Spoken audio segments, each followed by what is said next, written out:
Hi friends, तो हम लोग आज पार्टिकुलर इंटीग्रल का टाइप 3 ले रहे होंगे। ठीक है, तो हमारा टाइप 3 है जो इसको हम लोग आर एच एस जो होगा, ठीक है, आर एच एस जो होगा हमारा एक्स के पावर एम एफ एक्स के इक्वल होना चाहिए। ठीक है, ये होना चाहिए हमारा टाइप 3। ठीक है, तो एक्स के पावर एम होना चाहिए। तो एक्स के पावर एम बोले तो कि मान लो कि इक्वल टू एक्स है या फिर इक्वल टू एक्स स्क्वायर है या फिर कोई क्वाड्रेटिक इक्वेशन है, x square plus x plus one. ठीक है, ऐसा कुछ भी है तो फिर हम लोग ये वाला पार्टिकुलर इंटीग्रल लगाते हैं और इसको अप्लाई करने के लिए क्या करते हैं ना कि यहाँ पे ना कोई मान लो कि यहाँ पे कोई टर्म होगा। ठीक है, हमारा यहाँ पे कोई टर्म होगा और ये टर्म जो है ना, यहाँ पे क्या करना होता है हम लोग को कि इस टर्म में ना एक वन को क्रिएट करना होता है। ठीक है, वन वैल्यू को क्रिएट करो और प्लस फाइव और डी एक फंक्शन होगा उसको लिखो। ठीक है, और अपॉन वन है। ठीक है, इंटू एक्स के पावर एम हो गया। ठीक है, अब क्या करना है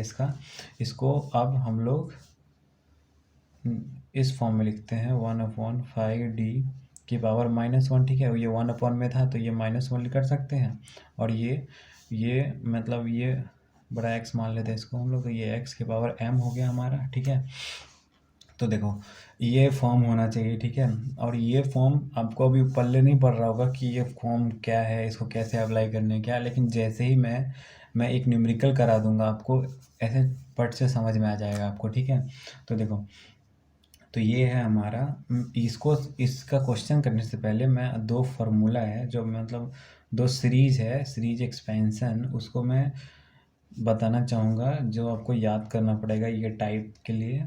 तो ये सीरीज हमारा ये है -x³ प्लस एक्स के पावर 4 और ये माइनस आएगा अगले टर्म में और ऐसे डॉट डॉट आगे जाता रहेगा। ठीक है, तो एक्सपेंशन में क्या है ना, ये पावर में माइनस है ना, तो जितने भी ये ऑड पावर वाले हैं ना उसके आगे माइनस लगाओ और एक्स के पावर 0, एक्स के पावर 1, एक्स के पावर 2, एक्स के पावर 3, तो जितने भी ऑड है उसके आगे माइनस होना चाहिए। अब ये शॉर्टकट से याद कर सकते हो इसको, तो वो 1 माइनस एक्स हो गया। ठीक है, अब पावर में -1। ठीक है, अब इधर प्लस था, इधर माइनस वाला एक्सपेंशन क्या होगा, माइनस वाला एक्सपेंशन में ना सारे जितने भी होंगे ना वो सारे प्लस हो जाएंगे। ठीक है, तो x square plus x³ plus x के पावर 4। ठीक है, तो इसमें सारे प्लस हो गए। ठीक है, तो ये दोनों इसको याद कर ले और इसके बाद अभी हम इसका एक न्यूमेरिकल सॉल्व करेंगे, इससे समझ में आ जाएगा कि हमारा टाइप 3 क्या है। तो न्यूमेरिकल हमारा सॉल्व d³ - 3d + 2। ठीक है, और ये y है। ठीक है, और ये इक्वल टू क्या है, इक्वल टू x है। ठीक है, तो ये हमारा टाइप 3 वाला फॉर्म बन गया, इक्वल टू x है। ठीक है, इससे पहले e की पावर ax और साइन ax वाला टाइप पढ़ चुके हैं हम लोग, दो टाइप। ठीक है, तो देखो अब क्या करेंगे, इसका ऑक्सिलरी इक्वेशन लिखेंगे। Auxiliary equation equal to auxiliary equation लिखने के लिए क्या करते हैं, हमारे राइट साइड को 0 करते हैं। ठीक है, तो d³ - 3d + 2, ठीक है, into y equal to 0। RHS 0 हो गया। ठीक है, RHS 0 हुआ तो अब इसका रूट हम लोग डायरेक्ट लिख देते हैं कि इस इक्वेशन का रूट आएगा मेरा -2 1,1। ठीक है, इसको कैलकुलेटर में पुट करना कैलसी में और इसका आपका 3 रूट आ जाएगा। ठीक है, तो हमारा CF जो आ जाएगा, एक तो हमारा रियल है नॉन रिपीटिंग है और दो रियल है, ये टाइप 1 वाला है और ये हमारा टाइप 2 वाला है। ठीक है, तो इसको हम लोग CF को लिख सकते हैं C1 e की पावर m1x होता है, तो m1 -2 है तो ये -2 हो जाएगा और x हो जाएगा प्लस, अब C1 बुक हो गया है तो C2 आएगा और प्लस C3x और ये जाएगा e की पावर mx होता है रिपीटेड, तो m को 1 पुट करेंगे तो यहाँ x हो जाएगा। ठीक है, तो ये हमारा CF हो गया। ठीक है, अब फिर PI के लिए क्या करेंगे,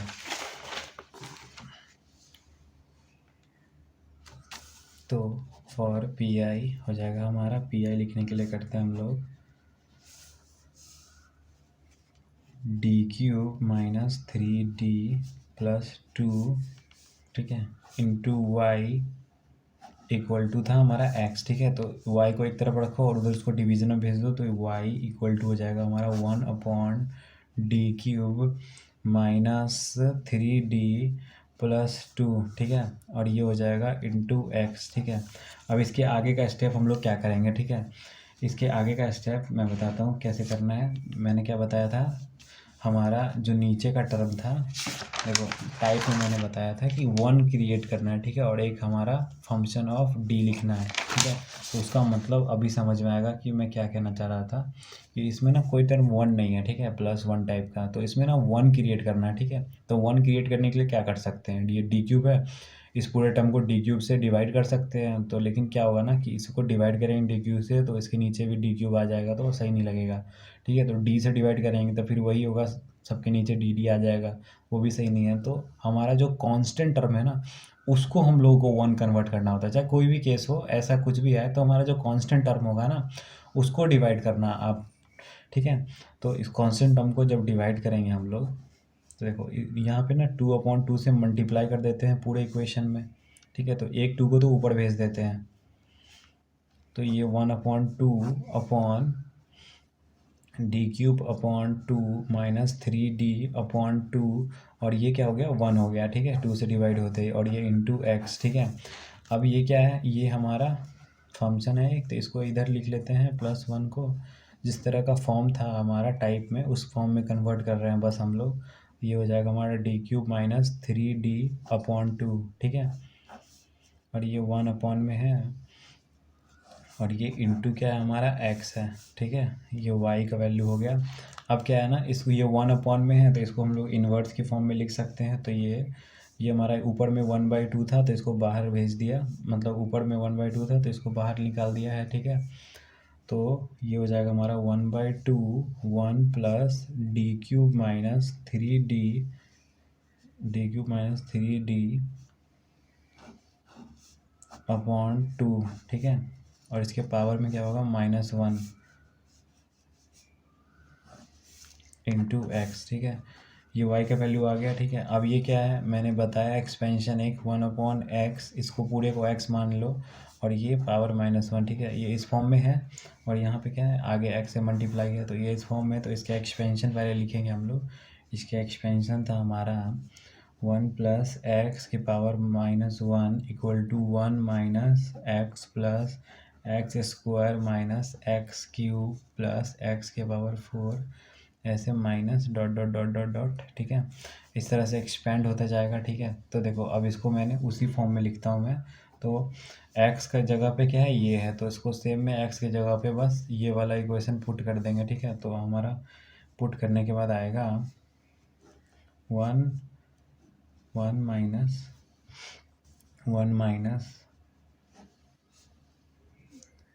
d³ -3d/2, ये x, ठीक है, यहाँ माइनस है और यहाँ प्लस आएगा, और d³ -3d/2, और ये क्या हो जाएगा, ये हमारा स्क्वायर हो जाएगा, और ये माइनस, और ये डैश डैश डैश, इस तरह से इंटू यहाँ पे x है, ठीक है।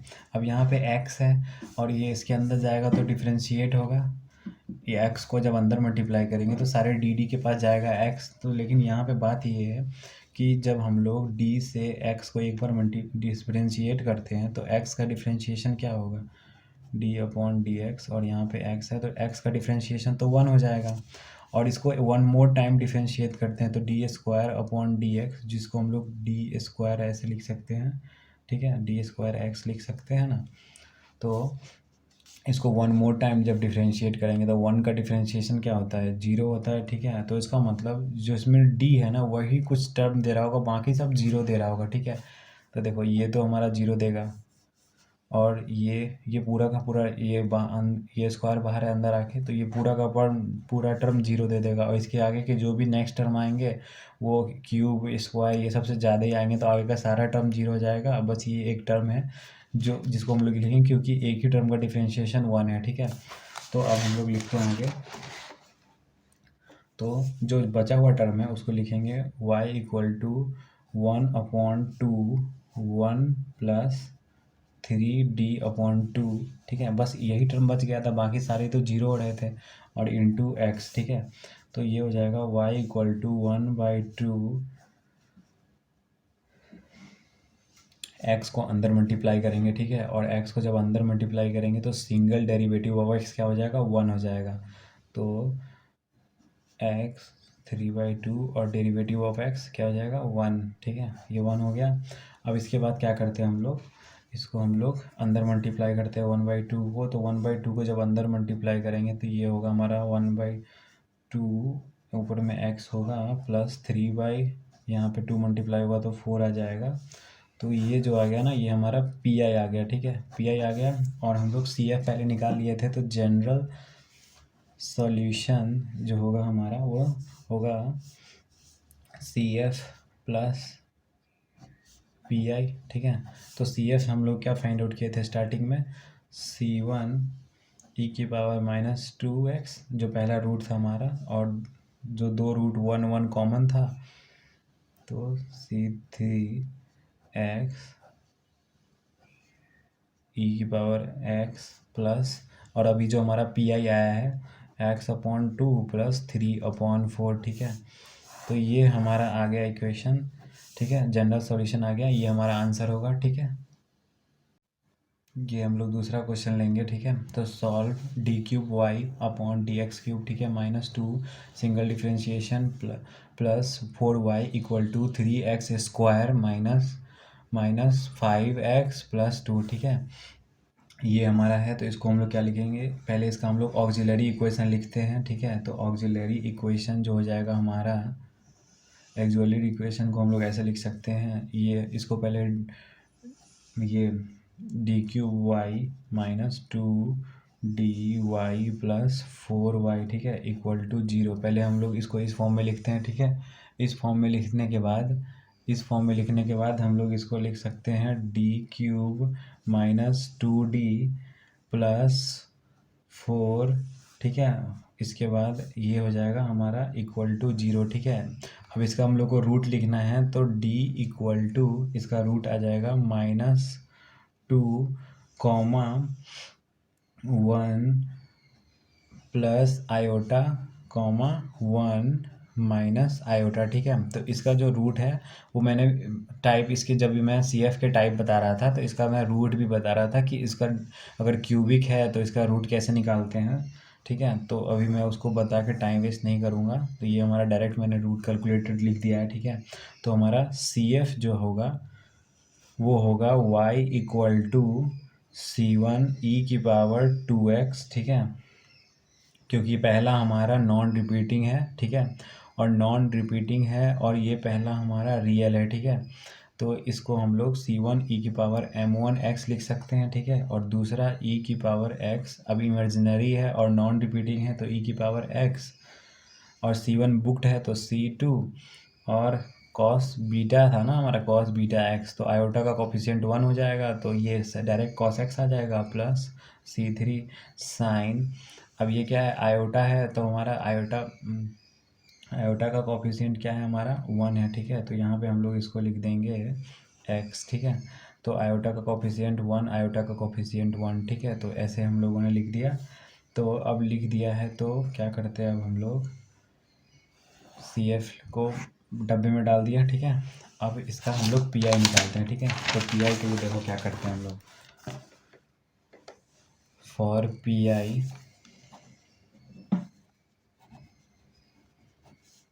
y =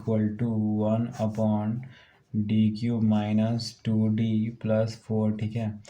y को इस तरफ ही रख दिया, और इधर उसको जब मल्टीप्लिकेशन में था ना तो इसको बस डिवीजन में ला दिया, ठीक है। और इस तरफ का जो टर्म था हमारा था 3x² - 5x + 4, ठीक है, ये टर्म था हमारा। अब क्या करना है ना, अब हम लोग को इसमें 1 क्रिएट करना है, तो हम लोग कांस्टेंट टर्म को 1 करते हैं, ठीक है। तो 4 से डिवाइड कर देंगे, तो 4 से डिवाइड और मल्टीप्लाई, इसको 4 से, तो ये 4 ऊपर चला जाएगा, तो इसको 1/4 लिख देंगे, और ये d³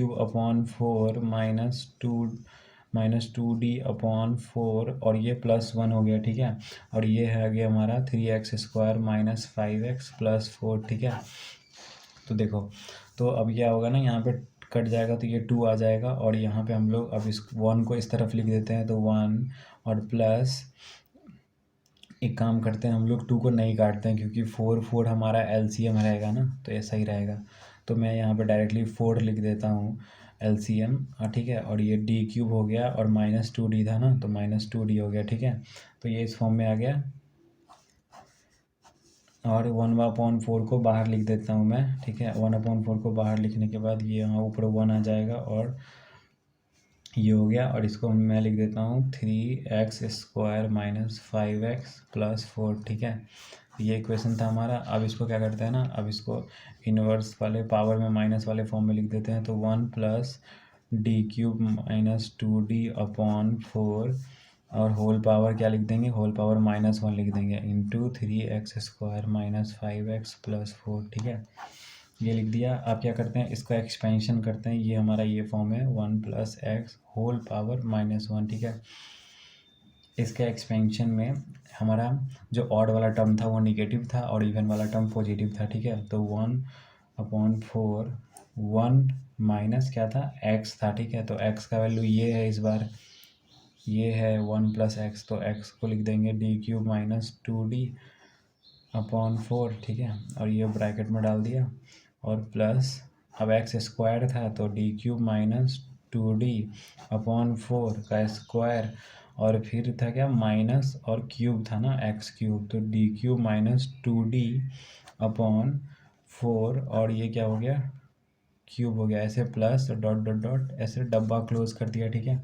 और इसमें मल्टीप्लिकेशन में है हमारा ये 3x² - 5x, ठीक है, -5x + 4, ठीक है। अब क्या है ना, अब इसको मैं डिफ्रेंशिएट करके देखता हूँ कि कितने टाइम डिफ्रेंशिएट करने के बाद 0 आ रहा है, ठीक है। तो इसको मैं फर्स्ट टाइम डिफ्रेंशिएट करूँगा, ये dx, ठीक है। तो 3x² - 5x + 4 है, ठीक है। तो इसका ये डिफ्रेंशिएशन 3x² का 2 आगे चला जाएगा तो ये हो जाएगा 6x माइनस ये x का डिफ्रेंशिएशन हुआ तो -5 और 4 का 0, ठीक है। तो ये आ गया पहला। अब इसका दूसरा डिफ्रेंशिएशन करते हैं। तो ये हो जाएगा हमारा दूसरा डिफ्रेंशिएशन। इसका देखो x है यहाँ पे, x का डिफ्रेंशिएशन 1 तो ये 6 हो जाएगा और इसका ये हो जाएगा -5। तो ये थर्ड डिफ्रेंशिएशन में क्या है, थर्ड डिफ्रेंशिएशन में ये हमारा डायरेक्ट 0 आ रहा है, ठीक है। तो हम लोग इस टर्म में देखते हैं कि थर्ड क्या, ये तो 0 हो गया, ठीक है। अब इसमें भी थर्ड है तो ये 0 हो गया, लेकिन इसमें सेकंड ये स्क्वायर है तो ये 0 नहीं होगा। लेकिन यहाँ से ना सारे टर्म 3 या 3 से ज़्यादा ही आएंगे इसके आगे, जो भी बढ़ेंगे हम लोग। ये 3 है, ये पूरा टर्म इसके आगे का सारा 0, तो बचता है -2d/4 और यहाँ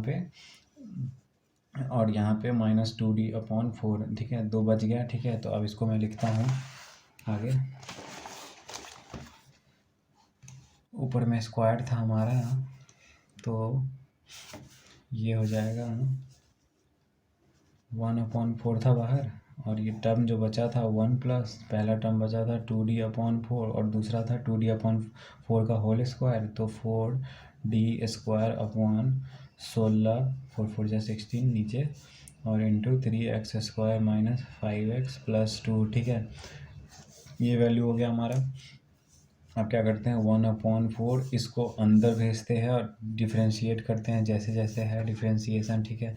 तो अंदर जब गया तो पहला टर्म तो वैसे ही सेम आ जाएगा 3x² क्योंकि 1 से मल्टीप्लाई हो रहा है, तो ये हो गया। और दूसरा टर्म जो होगा वो हो जाएगा हमारा, यहाँ पे क्या है हमारा, ये है हमारा 2/4 तो इसको हम लोग 1/2 लिख सकते हैं। तो इसको मैं लिख दूंगा 1/2 और इसका सिंगल डिफ्रेंशिएशन अभी हम लोगों ने किया था वो 6x - 5 आया था और इसके बाद +4 और इसका डबल डिफ्रेंशिएशन, इसको 4/4 से 1/4 कर दिया, कट गया ये, तो ये 1/4 कर दिया और इसका डबल डिफ्रेंशिएशन 6 है तो ये 6 लिख दिया, ठीक है। और ये 2 से कट रहा है तो ये 3 आ जाएगा और ये 2 आ जाएगा, ठीक है। अब मैं फाइनली इसका मतलब अब मैं क्या करता हूँ ना, इसको नॉर्मली फॉर्म में लिखता हूँ पहले 1/4 और क्या होगा ये हमारा हो जाएगा वैल्यू। अब क्या है ना कि इसका अगर नेक्स्ट वैल्यू क्या लिख सकते हैं 3x², ठीक है, -5x + 2 ये मल्टीप्लाई हुआ अंदर तो ये क्या हो गया 3 बन गया, ठीक है। तो +3x और ये अंदर मल्टीप्लाई हुआ तो -5/2 प्लस ये 3/2 आ गया, ठीक है। अभी आ गया। अब क्या होगा ना कि अब ना इसको जब हम लोग सब्ट्रैक्ट करेंगे, पूरा वैल्यू कैलकुलेट करके दिखाता हूँ मैं। तो ये जब सब्ट्रैक्ट होगा ना तो ये -2/2 आ जाएगा, जो कि आएगा -1। तो 1/4 3x² -5x + 2 + 3x, और यहाँ पे -1 आ गया, ठीक है। अब -1 आया तो ये -5x है प्लस 3x है, तो ये -2x हो जाएगा। तो 1/4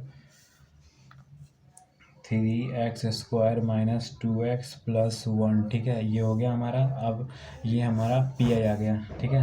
तो ये हो गया हमारा पी आई। अब इसके लिए क्या जनरल सॉल्यूशन लिख देंगे हम लोग, जनरल सॉल्यूशन, ठीक है। जनरल सॉल्यूशन क्या होता है हमारा, C F plus P I होता है, ठीक है। तो सी एफ हम लोगों ने स्टार्टिंग में निकाल लिया था, जो कि हमारा सी एफ था C1 e⁻, पहला रूट -2 था तो लिख दिया, और आगे का जो रूट था हमारा वो था e⁻x, मतलब 3/2 कॉमन रूट था, मतलब आयोटा का कॉमन लिखते हैं बीटा, और प्लस C3 sin x, और बीटा 1 था तो x हो गया, और प्लस अभी पी आई हम लोगों ने फाइंड आउट किया तो 1/4 3x² -2x + 1। तो ये क्या आ गया हमारा,